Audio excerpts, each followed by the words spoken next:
Welcome, everyone. My name is Karen Reynes. I'm the Executive Director for Nami Central Texas, and you are here for Mind Matters at Home. Our session tonight is Navigating Mental Illness in College, and we have a great group of panelists with us this evening. Mackenzie Ulam, Jaqueline Lugo, and Kelsey Lammy are here with us this evening. I'm not going to give you a whole lot of information about them because I'm going to give them an opportunity to introduce themselves. But we're delighted to have them, and I know we've got some opportunities to really sort of unpack their own experiences. And then also Kelsey will be sharing from her own experience of working at UT with students. So I think we're in for some really great programming this evening. And now I think we're going to try the Mentee Pole. Okay, if you guys haven't done this, this was really fun. Panelists, you can join us as well. So the Mentee Pole is a great opportunity for us to just see who's with us tonight. So if you go to mentee.com, and you can either use your phone or you can use your browser to go to mentee.com, and then you can just participate in this poll by telling us who you are. And then we're going to do a follow-up, and then you want to make sure that you're entering the code, because that gets you into the right poll. There we go. And so I know I'm putting mine in. And there you go. So are you a current college student, a current high school student? There we go. We're getting some folks participating. Thank you, Christina, for bringing back the code is what I know I lost for a minute there. And this just gives us an idea of who's with us this evening. And then we'll also do a follow-up question as well. We're going to be asking you about what the things are that you're concerned about, and we'll get to form a little word cloud with that. Okay, so we have a lot of current college students. I love that, especially since we've got our UT group, our Nami on campus from UT with us, a few parents, some college faculty and staff, and then other. Okay, gosh, no current high school students. The great news about this, and people often ask this question, is there a place to look at the recording later? And absolutely, we do record our session. And then Christina does some great editing and puts it on our website. So there will be the opportunity to share it with folks later. If you have anyone in your life that you think might benefit from seeing it, then you can certainly do that.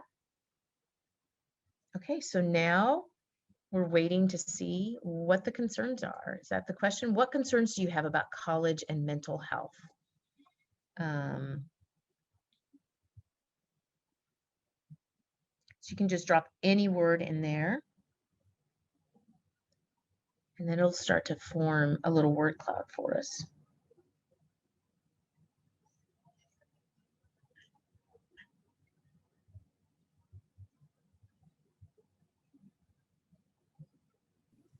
Karen, it says voting is closed for this, so I'm able to input anything as well. Well, thank you for mentioning that, Jaqueline. Yeah, it's kind of telling me the same thing, Christina. Oh, there it goes. It opened back up.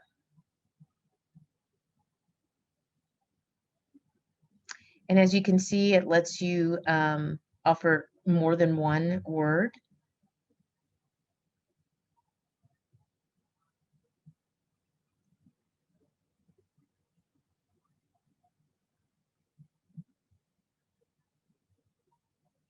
Oh, there we go. Took a while, but it's fascinating to watch all the words coming in terms of what it is that people have on their mind. We see resources and self-care, a couple of things that seem to be some of the words that are, but I look at some of the others though. Illness getting worse, confidence, social media, keeping up, failing. That one's getting a little bigger there. Comparison, pressure. Okay, you panelists, be looking at all that stuff there. Comparison, awareness, relapsing, imposter syndrome. Okay. Confidence.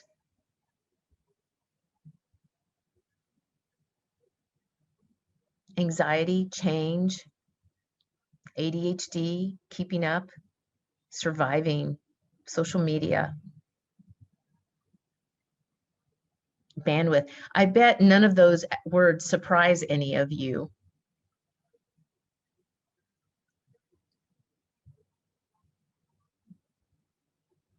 I'm really fascinated that imposter syndrome is clearly also, look how, obviously the more that a certain word is mentioned, the larger it is. So we can see in the context of all the other words, that's obviously one that really is resonating with people.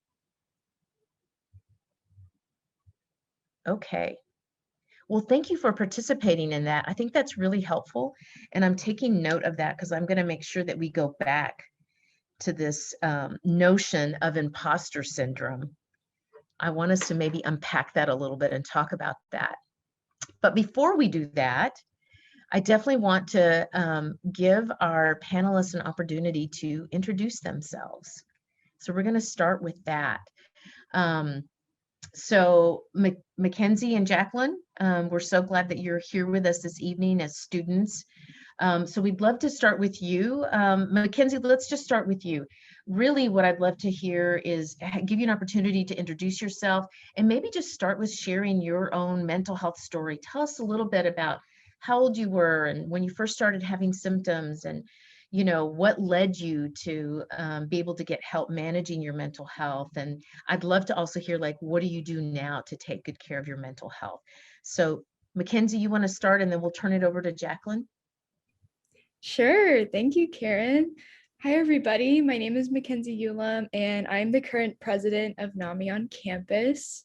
Let's see. So my mental health story, this one's a little complicated because I have actually struggled with my mental health my entire life, but I didn't realize that I was until I got to college. So in terms of when I had symptoms, I would say as long as I could remember.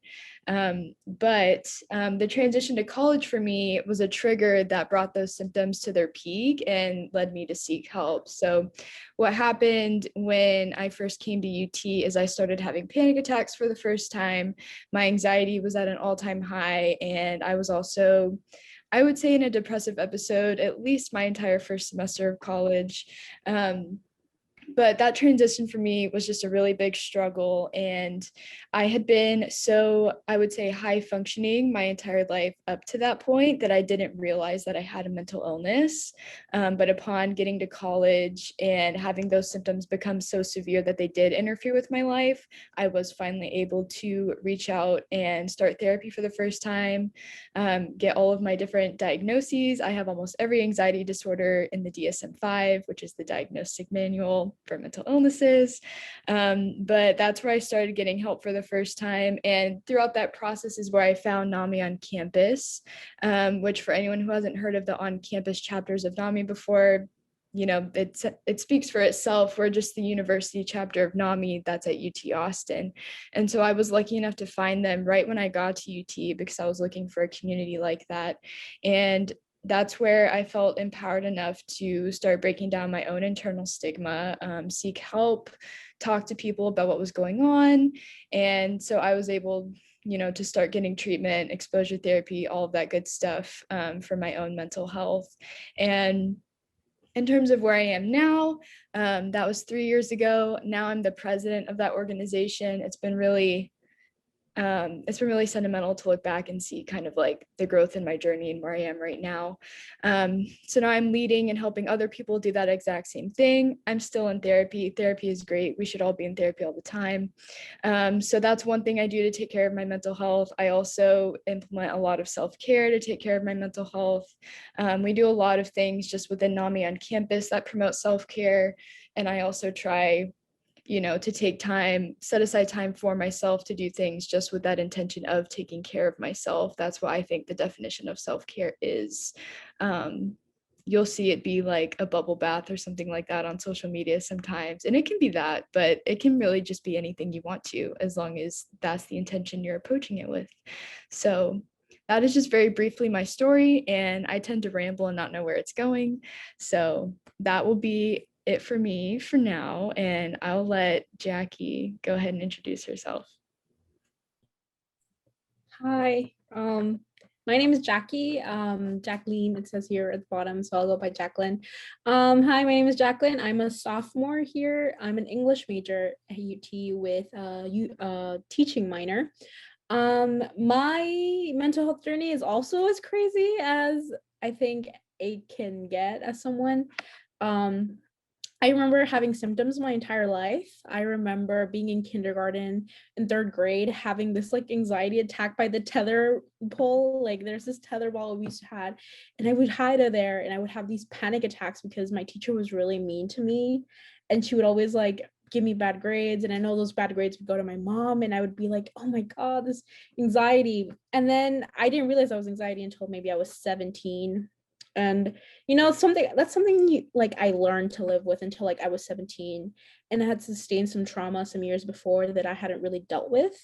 And so that trauma and along with already having an anxiety disorder kind of led me into a really, really long depressive episode where it was really hard to function. I couldn't get out of bed. I couldn't really go out and see my friends, but because I got good grades and because I could still make people proud, my parents proud, my teachers proud, no one really paid attention to my symptoms, which was something kind of scary that if they weren't caught on time, if I hadn't been medicated on time, I can't even imagine what would have happened. And so I got medicated and, I was fine. My anxiety was kept under control until I came to college. And, moving away, I'm from the Valley, and then I moved to Austin. Imposter syndrome and the stress, being first generation Latina, going to college, it was a lot for me. And so I slipped into a depressive episode that, it was kind of like the one I had when I was 17, except now I was 19, away from home in college. And my mental health journey in college actually involves Mackenzie Ulam.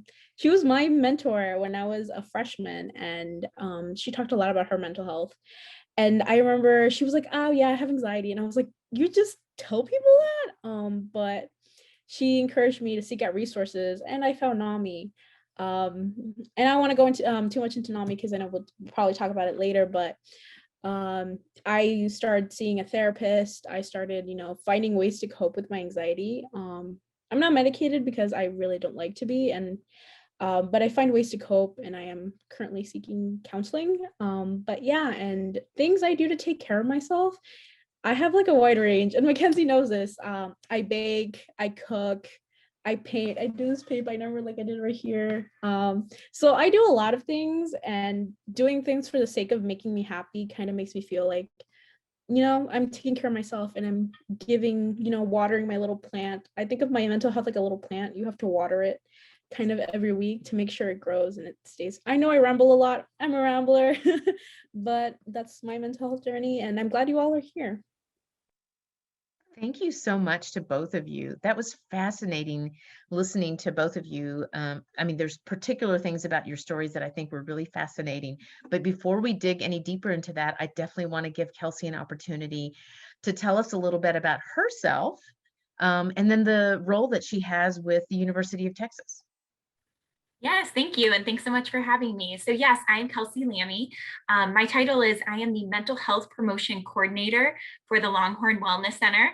So I know that that's a long title, probably doesn't mean much, but kind of what my role is I run the Be That One program on UT Austin's campus. And that is a program that addresses promoting mental health and preventing suicide. And so we really work with staff, faculty, students, anyone on UT's campus, and really trying to make the campus environment more conducive for student mental health. So how can we create this culture of care on campus where we check in with one another, we have conversations like the one that we're having tonight around mental health, and how do we provide that support to one another. And so I've been in my role for, 6 years yesterday, actually. Now looking at the calendar, it would have been 6 years yesterday, April 13th. So yes, and love the opportunity I work a lot with students and various programs, and love the opportunity to hear. I think that peer-to-peer interaction is so incredibly powerful. Mackenzie actually was a peer educator in my office, a mental health peer educator, which is cool too. But I think I'm really excited to be here on this panel with two students that are willing to share their story and be vulnerable. And I think that's so powerful. Thank you so much, Kelsey. And I'm wondering, since we're talking to you, is I'm going to take this question that came through the chat, which was really about taking advantage of does anyone use the disability office? And I'm curious in regards to how much you might know for students that are coming into the campus. And like this particular student talks about some of the challenges that she have, but I'm curious how that works. That might be helpful for students to know. How does that work on the campus in terms of the disability office and how it fits in with mental health counseling and the work that you do? Yeah, great question. Yeah, there are quite a few offices that you can turn to for support. So services for students with disabilities can help. I actually teach a couple classes on UT's campus as well. So I can kind of also speak a little bit from that perspective of being an instructor. So the disabilities office can help to get documentation, and then a letter is sent to your faculty members, instructors, letting them know it doesn't go into extensive detail about your diagnosis, and that's something that can be kept confidential for you, but it allows the avenue for you then to have a conversation with your instructor about kind of what is needed. So anytime I get that letter, I usually follow up with my student and we kind of create almost like a plan of like, okay, so what is needed for me in order to support you in this class? And so that is definitely an avenue to explore, is services for students with disabilities. You can also contact Student Emergency Services. They're another great office on campus. So if you are unable to make it to class due to an emergency, and that emergency can be for a variety of reasons that can include your mental health, you can also reach out to SES, or Services Student Emergency Services, and they can help reach out to your instructors as well, and help with that kind of area. And then lastly, I also want to mention, and sorry, there are a lot of different offices, and I know it can be a little bit confusing because each office has a little bit of a different touch point. But the Counseling and Mental Health Center can then also help with medical withdrawals from classes as a result of mental health. So your academic advisors can help with that, and also the Counseling and Mental Health Center. And due to COVID-19 and kind of the nature of this year, I know that the medical withdrawal date has actually been pushed back this year. So you can actually medically withdraw and go through that process even after classes have ended this semester. That's usually not the case. I can't remember the date off the top of my head, but I know it's post-finals. I know it's like May 20 something, I believe. So I want to mention that as well. That's good to hear that the university is sort of being responsive and understanding to the challenges that in particular during this last year have been faced by students. Okay, so Mackenzie and Jaqueline, I want to go back to the two of you, especially because one of the things that you mentioned, Jaqueline, about meeting Mackenzie was hearing her say, oh yeah, I have anxiety. And you're like, what? So I'm curious, like, how do you handle sharing your diagnosis with other people, especially teachers and professors, classmates, roommates? So I'm curious to hear, and Mackenzie, I'd love to start with you, like, because clearly you're pretty open about it. So tell us about that and how that works for you. Yeah, so I've become really open about it, to the point where I feel like mental health is in almost every conversation I have with anybody. But I feel like that's the nature of Nami on campus and the people I surround myself with. But really what allowed me to be able to do that was finding Nami on campus and being surrounded by other people who had that same experience as me. And then being able to break down that internal stigma that I had, where, and this is just a little example, like I would have to walk pretty much all the way across campus to get to therapy where I was going at the psychology clinic my freshman year. And so I would be getting ready to leave and somebody in my dorm would be asking me where I was going. And your instinct would be to lie about going to therapy, right? Which is really unfortunate. It's way easier to just say, I'm going to go study at this place. And I did that for a while, but eventually I finally would just say, I'm on my way to therapy right now. and it's going to be great. And I'm probably going to cry on the way back, and it's going to be cool, that kind of thing. And so I figured out that I can just embrace all of it. And a lot of it was realizing that so many people have the same experience that I have. There's just so many people that aren't talking about it, and somebody has to be the first person to mention it. And that's kind of a theme I saw over the entire college experience, because something else that I experience and that I've seen a lot with freshmen as I've worked with them is one of the biggest struggles when you enter college is making friends and finding where you belong and feeling like you belong at all, which touches on that imposter syndrome that so many people were saying at the beginning. And the big issue with that is everybody's feeling that way, but nobody's going to say it. And so I just kind of made it my mission to be the person that said it so that people felt relieved afterwards. And so Well, I hope clearly- that answers your question. Yeah, no. And I think clearly that is the impact that it sounds like you had on Jaqueline. So tell us about that, Jaqueline, and then how does that work for you? Yeah, so I had, so I was one of the freshmen Mackenzie worked with, ironically. I think at first when I had anxiety, I was diagnosed in high school with my anxiety disorder, and my doctor didn't really talk about it. He was like, you have this, here's a medication. And he sent me my way home, and I was like, okay, that's fine. So I got medicated, and in high school, I think I remember I told my group of friends that I had anxiety disorder, and they were like, that's weird. And I would talk about it, like, you're just making this up. This is dramatic. Like, because I am a very dramatic person because, I'm cool, but it was not for the reasons. This was not, I wasn't being dramatic in the way that I was exhibiting symptoms. So I remember one time I went on a field trip, and this is where all the stigma came from for me. That's why I didn't ever talk about it. Someone found, I went on a trip overnight, and I had to take my medication because I couldn't go without it. My doctor was like, don't skip your medication so early on in the process. And I was like, okay. And one of my teachers, like, he was a nurse and he became a teacher, and he saw that I was taking fluoxetine, this antidepressant. He was like, you're taking this? And he kind of seemed shocked. And I was like, yes. And he was like, oh, okay. Like this concern and like shock that I was, being medicated. And I remember I was like, no one ever has to know that I'm so, like, I would never tell anyone that I took medication. I would never tell anyone about my diagnosis. And then I came to college. And then I met Mackenzie, and she was like, look, I'm join Nami. And I was like, I don't know what this organization is, lady, but I don't know what you're talking about. It's 100 degrees outside. I have a class that's 15 minutes a walk away from here. And then I went one time, and I don't know what made me. And then I went, and then everyone was like, hey, let's talk about anxiety. And I was like, what are you doing?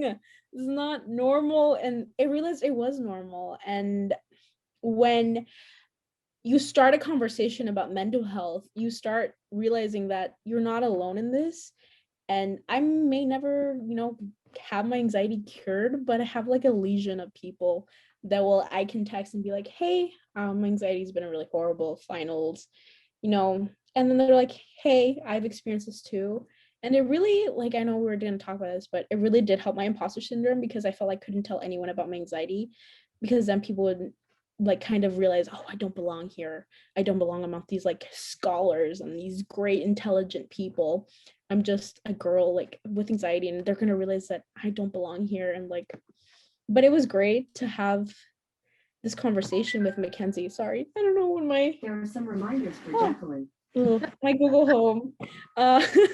But it was great, because once you start talking about it, you get to share resources, you get to share coping mechanisms. And I can honestly say that by talking about it, I'm able to, talk to other people about it, and I'm able to lead them to resources. So yeah, that's what it was for me. It was like a shock, and it was great. It's been great to, talk about me and my story, not be ready. Even if I do get judgment, I'm ready to combat it and the internal stigma around it. So yeah, I know I ramble, but yeah, that's what. So I think that's one of the themes that I hear in both of you talking is really about the power of sort of normalizing it, and that in talking about it, Mackenzie, I hear you saying that, and clearly that's what happened with Jaqueline, right? You're sort of, maybe you're the first one to speak up, but then you get to model that and say, and that's okay. And that, I think it's so interesting because you name, you know, how often, and I know from a parent's perspective, because as a parent, that's the same thing that's happened to me, is how often I'll share our family story and another parent will say, oh, me too. And so I think that that's so often the case. But it takes, you know, someone having the courage to speak up and say that. So I'm sort of hearing that thematically around that. Some of the value of an organization like NAMI on campus is that it brings students together and creates this space where people can talk openly with people that are having the similar kinds of experiences. So tell me a little bit more about the NAMI on Campus Club, and how it fits into your, you know, managing your mental health while you're in college. Especially from the perspective of like thinking about, obviously not every student's going to go to UT. So there might be some, what are some other kinds of things that maybe students might be thinking about that they could do at other schools as well? Yeah, so I can kick that off. For me, NAMI on campus has been my entire college experience, and me and many other people will say it has been the thing that has saved us. I know my freshman year, I feel that way. To generalize it to more, I don't know, to something everyone can, get a hold of. It's been shown in research countless times that social support is a huge protective factor for your mental health. And so just joining any kind of student organization in general across a college campus is a lot better for you than kind of aimlessly wandering about. It's an easier way to kind of have a group formed for you, because in college you're just sent out there on your own, versus in high school you've been with those people for years and you go to the same classes as them. But in college it's rare to have a class with anyone you actually know, so it's very different. So NAMI on campus is not only a NAMI chapter, but it's a student organization at our university. And so it's special in that way that it has both of those modalities. And so since we are a student organization, we host meetings that happen twice a month. And everything we do is open to all students. We take everyone in, no questions asked. And so at our meetings, what we do is we focus on different topics. So like Jackie mentioned, the first one she came to, we were talking about different anxiety disorders. And so it'll be different things like that. It could be specific disorders, different, topics within the mental health field. We've done like topics on the intersection of sociology and different things, different backgrounds and identities. So we have those meetings that happen. We've only been here since 2016, so we're slowly getting bigger, and so the social aspect is getting a little bit better. But something we recently implemented was our family system. And so Karen, you are our NAMI mommy, but I am also a NAMI mommy to the members of NAMI on campus. You might be our NAMI grandmommy, actually. Okay. We'll see. I'm getting older.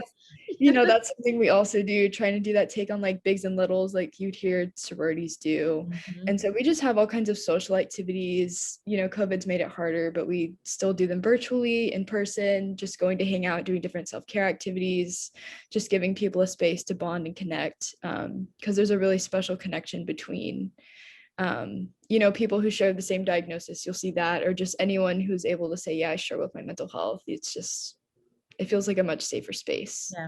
So I'm hearing the social support is really key in that, and that really that's part of what's happening with NAMI on campus, is really creating families. I mean, just connections that I think can be incredibly important.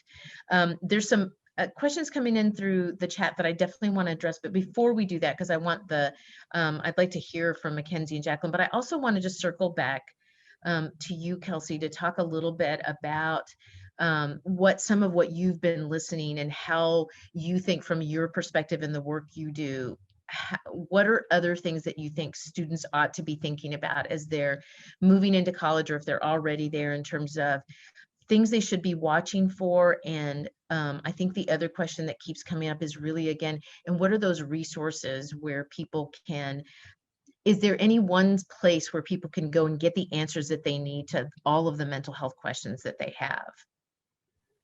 Yeah, great questions. Well, I definitely second what Mackenzie is saying. We know that Social connections is the biggest protective factor for folks.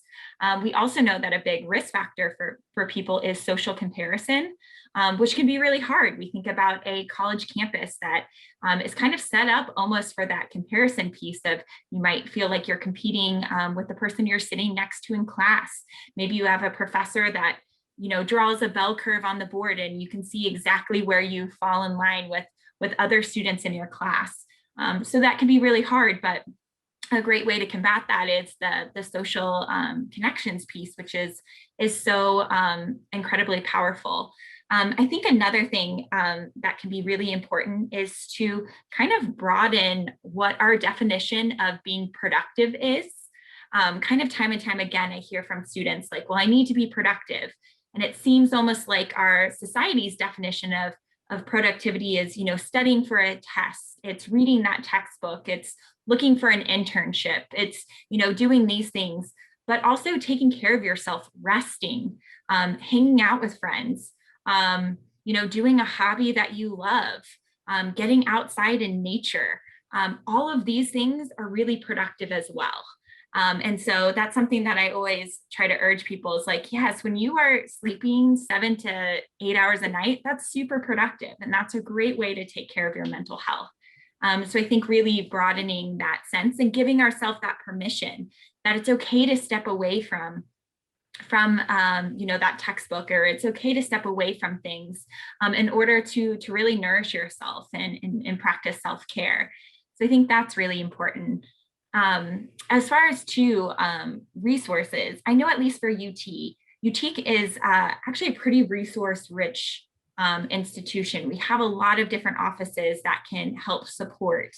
And one that I think that's really important that we have is we do have a 24/7 crisis line number that people can always call, no matter kind of what mental health struggles they're going through. That's a number that's available 24/7, 365 days a year. It's 512-471-2255 or 512-471-CALL. But that's also a great place to call if you're struggling, or just even calling the Counseling and Mental Health Center's main line. And they can help to kind of, if there's another office that might be better suited to support you, can be a great kind of starting point. Is calling CMHC's main number. Okay. Thank you, Kelsey. You had some great additional stuff. So I'm going to circle back because I do think that this is important, which is really talking about the particular challenges that people of color experience in regards to mental health. You know, and I think you sort of alluded to it, Jaqueline, but I'd love to hear more about that. And then I'd also love to hear, Mackenzie, if there are any particular things that Nami on campus has been doing in order to address maybe those particular needs that are pretty big needs, I think, and sometimes get overlooked. So Jaqueline, your thoughts on that? Oh yeah, definitely. So I'm a Mexican American. I'm from a Mexican American household, and I remember I'm the oldest, which when I was diagnosed, I was 17. And I remember at the time my mom was so confused. She was like, I don't understand what this is. Why can't you just get better? And I remember at the time I wasn't equipped to say anything. I was like, I don't know, Mom. I don't know what's going on. And my doctor would be like, she'll be fine. Because I live in the Valley, we're a Hispanic concentrated community. And so talking about mental health is just, no, that's not something you do. And I remember my mom was like, just get better. And I did. And it wasn't until I got to college and I went to Nami I joined Nami on campus that I was just like, I had the strength because I was like, there's nothing wrong with me. This is not my control. So I remember in Nami, there's a lot of people who kind of reach out there. We have this chat, like this kind of like huge chat with like 200 people. And I remember I would tell them like, I don't know how to talk to my mom. And so and then we kind of just support each other. But I think first is it's hard. It's always going to be hard because I know as an immigrant, you know, when you come from an immigrant family, it's always survival based, surviving America, surviving poverty, surviving racism. And so I kind of think that we struggle so hard to survive in a country that already thinks we're don't belong here. And if you start adding, hey, you know, we're struggling with our mental health, it's kind of like, oh, no, no, no, you have to be strong, you have to make your place in this country. But then I just talked to my mom. I was like, it's okay, like, we're okay. And I would just kind of tell her, I would send her YouTube videos in Spanish because she speaks Spanish, and I would tell her, here's what an anxiety disorder is, here are ways you can support me. And then my mom sometimes would say insensitive things. I was like, that's not something you can say to me. I love you, you're my mother, but here are my boundaries. And I know it's very hard to have that conversation, sticking up to your mom, especially as a Hispanic person. And it's also kind of just educating your parents, because when I got it, I can remember when I got diagnosed with anxiety and be like, that's weird. I don't understand why someone would do that. But educating your parents, kind of telling them, hey, this is scary for me and it's scary for you too. And, you know, I just send YouTube links. I'm a link person. I love that. I love that though, because it's really about you. I love exactly what you said, which is educating your parents so that they better understand, because it is difficult to understand, especially I think when you grow up in a culture in which it's not spoken about. And so there is a great deal of education, you know, that's needed. And so I love that you're educating your parents and then helping them to understand how to support you in all of that. So Mackenzie, has Nami on campus done any particular kind of outreach or programming around this issue of the particular needs of college students who are people of color that are coming oftentimes, just like Jaqueline did, from home in which it's not been talked about, and maybe even college, maybe the first time that they're addressing it? Yeah, so like Jackie mentioned, a lot of really kind of the outreach and progress that's being made is more in the background and more on those like peer-to-peer interactions. Because since we are such a new organization, we can't, you know, cultivate a ton of resources for every group and put them out there. We did in 2019 bring the NAMI Connection support groups to campus, which I feel like is one of our biggest accomplishments as an organization. And in those spaces is really where you see people speaking on their experience with their families. And really kind of the main thing that I feel like we're doing is providing a space where people of color feel like they can actually be heard and where they won't be judged. Which is what a lot of people need right now. Because we are college students, we can't, you know, provide, you know, professional services to everyone because we are also going through it ourselves. But I feel like that peer-to-peer connection and support is what we're really doing. And then what we also have started doing in our meetings, when we're thinking about meeting topics and what we want to talk about, we have a diverse group of awesome women on the officer board this year. And so at our meetings, we'll, you know, have specific discussions about like, okay, what is it like to grow up in a family in which your culture doesn't really believe in mental illness? Like, how does that look different from like other experiences, and kind of having discussions like that. And I think just in general, with our organization being such a diverse group of people, having new people be able to come in and point at someone and say, I identify with that. I think that's really, you know, kind of the game-changing thing that we're doing, is that people can come in and feel comfortable fairly quickly. So, but I will add that while we can't provide, like ideally we can provide support groups for specific identities, and while we're not doing that, the Counseling Center at UT does do that. And they do have identity-based groups that meet. So, and if you'd like, Kelsey can speak more on those. Yeah, and I love that you mentioned that, because I think so often, I think it's so important to recognize that no one entity has the capacity to address all of the needs, because there's so many of them. But I think being mindful of what your unique role is, and I think NAMI on campus obviously plays this very unique role on the campus, and then making sure that there's this sort of collaboration and cross-pollination of what those various resources are, and educating everyone and working together is so critically important. And I know that that's really happening there. And I remember early on, there was some barriers to us starting the support groups on campus. Like, they weren't initially something that the university felt really comfortable with. And so I was so pleased when it took some time, and it took conversations and getting to that place of comfort, because the support groups are peer-led, so they're not run by clinicians. And I think there was a little bit of nervousness around that. But once they said, okay, go ahead, let's, move forward with this, I think it's been a wonderful addition to the campus, and I think a great complement to the other work that the university's been doing. So it's hard to believe, but we're like almost at 8:16 right now. So we've only got a few more minutes. And so one of the things I'd like to hear from each of you, and maybe Kelsey, if you can start first, like, it looked like we had a number of college students on the, that's why it was nice to ask, like, who was here with us, right? So definitely college students and younger people. So I'm curious and would love to hear from each of you, what are things that, if there's college students watching right now, maybe there's somebody that's really feeling like they're kind of struggling. Maybe that's why they showed up tonight, or maybe they know of someone, or maybe they haven't gotten connected to NAMI on campus. What would what would be your advice to them? What would you encourage them to do, or what would you encourage them to seek out? What sort of what sort of advice would you give them during this time, especially as you guys are headed into finals and all these other challenges? Yeah, that's a great question. Wow, a hard one too to think about. I think too, I really love the concept of self-compassion, if you all are familiar with that term. And Brene Brown is a researcher who's affiliated with UT as well, and she kind of has popularized the term. But it's really treating ourselves like we would treat a best friend or a loved one. Because oftentimes the things that we say to ourselves or the support that we give to other people is not the same things we would give to ourselves.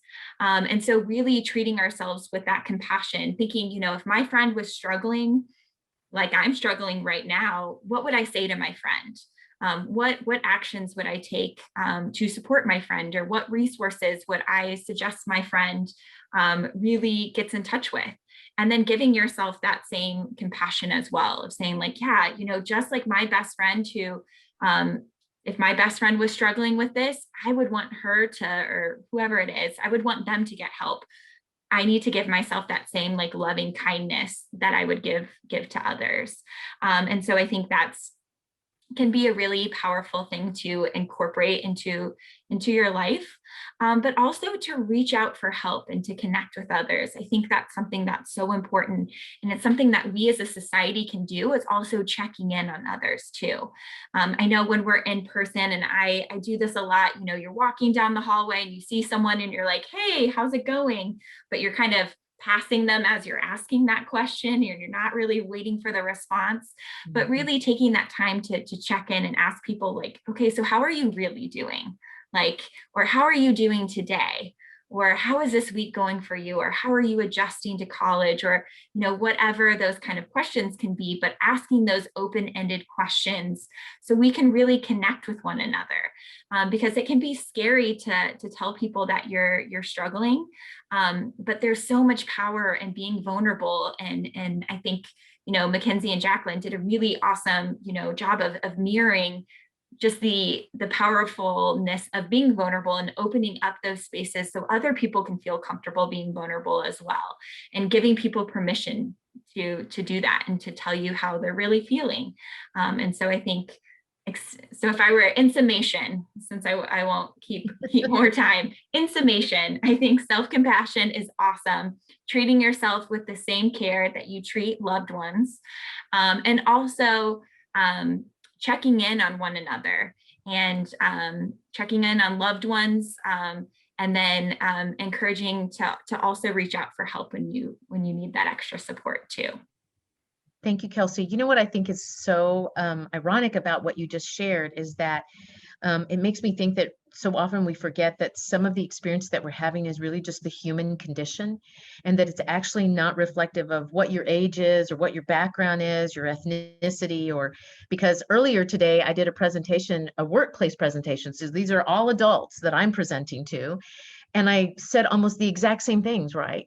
Because I think right now, especially in the midst of this pandemic in which we have all been navigating a lot, There's been a lot of collective anxiety and grief and stress and challenge, that ability to just that self-compassion and extend grace and empathy to yourself, and that really stopping to ask, how are you really? Like, all of those things are really just so fundamental. So I love that you brought those things up. And I think it's good to remind ourselves that it's like, regardless of whether you're 19 or 59, these are all just things that we need as humans, right? Is to be able to do this for ourselves throughout our lives. So I love that. Okay, so Mackenzie, anything you'd want to add to that, especially from your perspective, as a young person, and especially now as you're finishing up? I know that's one of the conversations we had, of just, it's sort of a bittersweet time as you make this next, step in the journey that you're taking, and pretty soon going to be leaving UT. What else would you say? What advice would you give? Yeah, so I'll second everything Kelsey said. I took Dr. Neff's class on self-compassion. It was life-changing. I really believe that the way that you talk to yourself is so impactful. So setting the intention to think about how you're actually talking to yourself, because a lot of that is happening, in the background of your head, right? You don't really know if you're being, mean to yourself or not, unless you take a moment to sit down and really think about it. In terms of like specific college related things you can do, it's really common, especially for freshmen when you get there. There's so much pressure put on to like find your people right away and like feel like you know what you're doing and that you've like got it all under control. And social media will make it feel like you're the only person that has not done all of those things. And I'm here to tell you that that is not true. And nobody is going to post on social media that they're like crying in their dorm or in the library, but like everybody is. So reminding yourself of those things, reaching out is super duper important. But it's also really hard, right? Because when you are dealing with something like depression, the instinct is going to be to isolate and to not talk to anybody about it. So having that awareness that that's what your mind is going to want you to do, and then doing the opposite of that will help you feel a little bit better. And then prioritizing sleep. In college, there's something that we've termed stress glorification culture. It's really prevalent at UT to feel like you're competing with everyone for how hard that you're working, even though you work so hard to get here already. Don't feed into that. Don't give into it.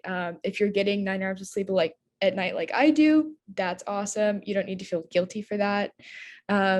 Just really like allowing yourself to take the time to rest, taking that pressure off yourself to feel like you have your whole life together. We're at the stage of our life as emerging adults where that's exactly what's not supposed to be happening. It's like actually more normal to not feel like you have it together. So keeping all of that stuff in mind, I think, is important. And then just going out, do everything you can not to isolate yourself. Even if you're not hanging out with people, just going into spaces where there are people, which is harder with COVID. But like outdoor spaces where there's people in the vicinity is really important. Awesome. Jaqueline, do you have anything you want to add to that? I have to say Kelsey and Mackenzie covered quite a bit, but do you have anything else you want to add? And then we've got another question that's come through that I think is a really great one for us to talk about. Yeah, I just think a little bit of self-care. I think the stress glorification is a big thing. For me, I don't like stress. My stress is amplified because of my anxiety disorder. So that if I'm not stressed, it's something that I personally I kind of like, yes, I'm not stressed. I have everything under control. And just one quick thing that I do that I learned actually at facilitator training for peer support groups. And I think my teacher at the time was like, treat yourself as if self-care as if you're doing it for a third person. So kind of ask yourself, did you feed Jackie today? Like, that's what I kind of do. Did you, make sure Jackie got 9 hours of sleep?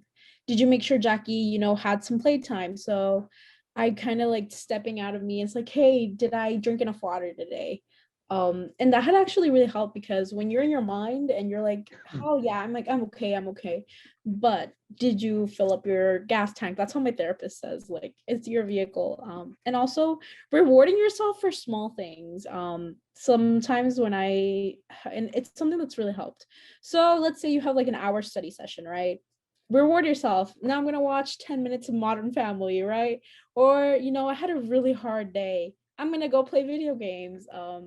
So kind of rewarding yourself and making sure that that you reward yourself for the things you're doing, because being alive is enough. Like, I think Mackenzie has told me no 0 days.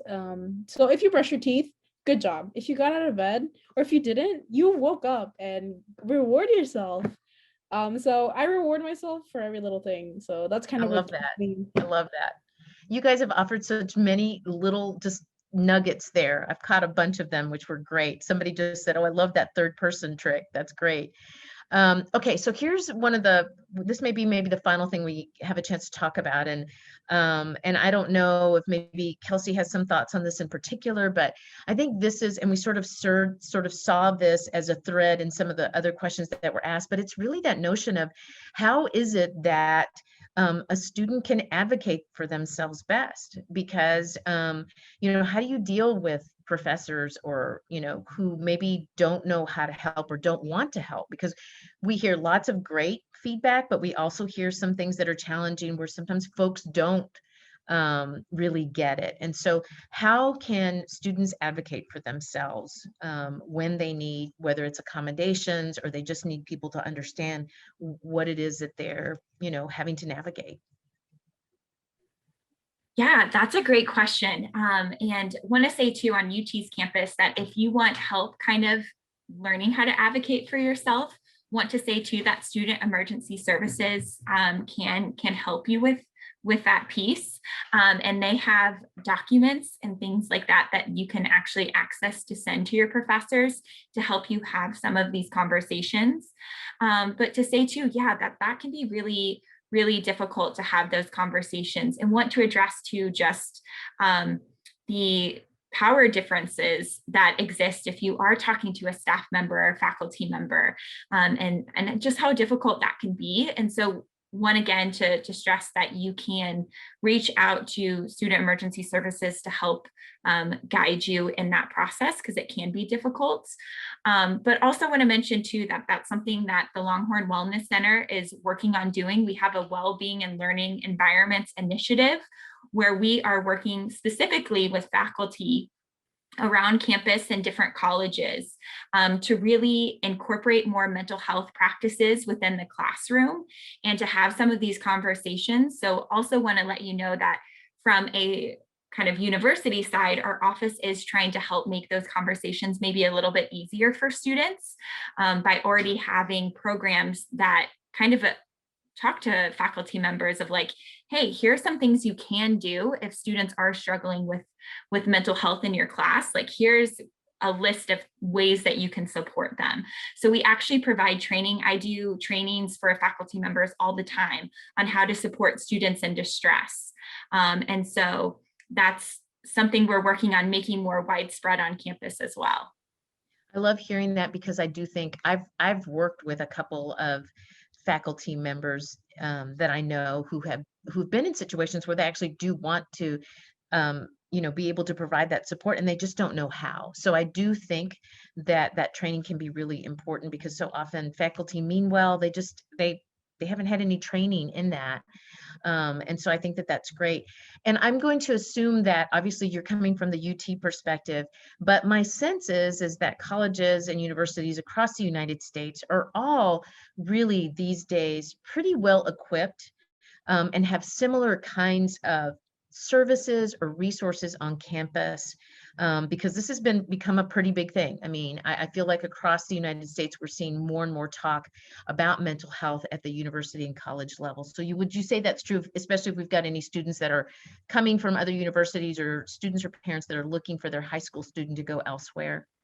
Yes, I would definitely encourage you to check out. Most universities are going to have college counseling centers. And I know too that you can also talk to your academic advisors as well. They're usually pretty well plugged into knowing about different resources on campus. But yes, almost every university and a lot of community colleges as well have those sources of support. And there's also a lot of national sources of support as well, if that's something folks want to look into as well. Great. Thank you so much. Well, we are right at 8:30. Jaqueline, Mackenzie, if you have any other, just a real quick thing that you want to add. Otherwise, I just want to thank all three of you for being here with us this evening. Like I said, I wish I'd been writing down some of the things that you said, because you really offered us some great, just small bits of information and just simple things to think about. And I think you provided a lot of great things for the students that we had joining us today, and other folks. Thanks so much, and have a great evening. Bye-bye.